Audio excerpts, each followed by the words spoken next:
prominent Zimbabwean businessman Dr. Kudakwashe Tagwirei has officially stepped into the political spotlight. In a move that has sent ripples through both political and business circles, the influential tycoon has joined the ruling Zanu-PF Central Committee, marking a new chapter in his already powerful career. The announcement was made during the Zanu-PF annual National People's Conference in Utah, where party leaders gathered to confirm his induction. This development places Tagwirei at the heart of Zanu-PF's decision-making structure. The Central Committee is not just any ordinary political body. It is the party's supreme policy organ, setting direction, shaping strategy, and overseeing national priorities. From this committee, the Politburo, the party's inner governing circle, is selected, making this position one of the most influential in Zimbabwean politics. Tagwirei's name has long been associated with wealth, influence, and power. As the head of Sakunda Holdings, his business empire stretches across energy, agriculture, infrastructure, and logistics. Over the years, his enterprises have played a major role in supplying fuel, supporting agricultural programs, and funding large-scale development projects across the country. For a long time, he has been perceived as a powerful figure operating behind the scenes, but now, he's stepped into the room where decisions are made. Local reports indicate that this move has been in the works for some time. Insiders suggest his company option into the Central Committee was initially delayed due to internal party dynamics and factional jockeying for influence. But his formal elevation now places him among the most powerful figures in the ruling party's structure. This is not the first time Tagwirei has made headlines for his relationship with Zanu-PF. He has previously donated millions of US dollars to support party initiatives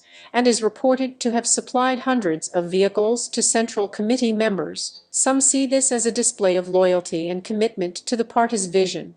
Others, however, view it as an illustration of how deep the ties between business and politics in Zimbabwe have become. His formal entry into politics is a big moment. It raises several critical questions and possibilities about Zimbabwe's future political and economic direction. First, it underscores the growing intersection between business and governance. Tagwirei's expertise in finance, infrastructure, and logistics means he could influence how government and private sector projects are structured. He is expected to help drive Zanu-PF's economic transformation agenda, a central pillar of President Emmerson Mnangagwa's administration. With his private sector baccalaureate round, he may bring efficiency, speed, and capital to state projects that often suffer from bureaucracy and delays. Second, his presence inside the Central Committee shifts the balance of power within Zanu-PF. Factional battles have always defined internal party politics, and a figure with financial muscle and strategic influence like Tagwirei could play a decisive role in shaping future alignments. Some observers believe his entry could strengthen President Mnangagwa's position within the party, especially in preparation for upcoming elections or leadership transitions. Third, this development brings both opportunities and controversy. Supporters see Tagwirei as a pragmatic businessman who can help drive development, attract investment, and inject private sector discipline into public projects. Critics, on the other hand, warn about conflicts of interest. They question how much influence one man can hold over both the political and economic systems, and whether this concentration of power could limit transparency and accountability. Analysts also point out that Tagwirei's elevation could lead to changes in how state contracts and partnerships are structured.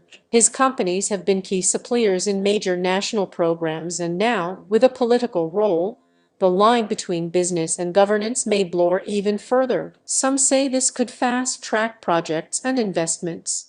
Others fear it could deepen cronyism beyond the politics. This move has sparked wide debate in the public sphere. For many Zimbabweans, Tagwirei has been a controversial yet unavoidable figure. Some see him as a patriotic businessman who has invested in national programs and supported government initiatives during tough economic times. Others view him as a symbol of alike influence and patronage in the country's power structures. His joining the Central Committee cements his position not only as a business mogul, but also as a political power broker. It opens the door for him to shape party policy, economic strategy, and possibly future leadership decisions. If he continues to rise within Zanu-PF structures, a move into the Politburo could follow, and from there, the potential for even greater influence cannot be ignored. It's also worth noting that this move aligns with a broader pattern seen in Zimbabwean politics, where business elites and political power often converge. The ruling party has historically relied on private sector support to sustain its activities,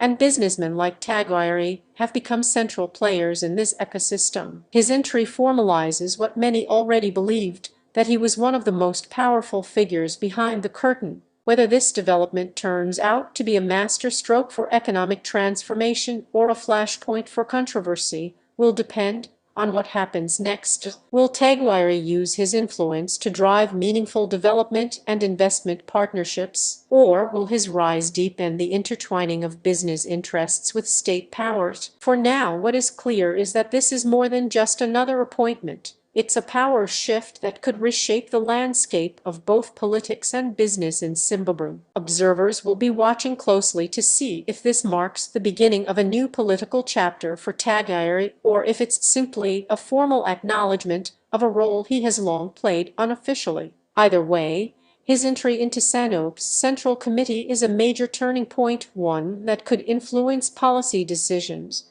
economic strategy, and the direction of Zimbabwe's ruling party for years to come. This is the story of how one of the country's most powerful businessmen has officially stepped into the center of political power, blurring the line between boardroom influence and state authority.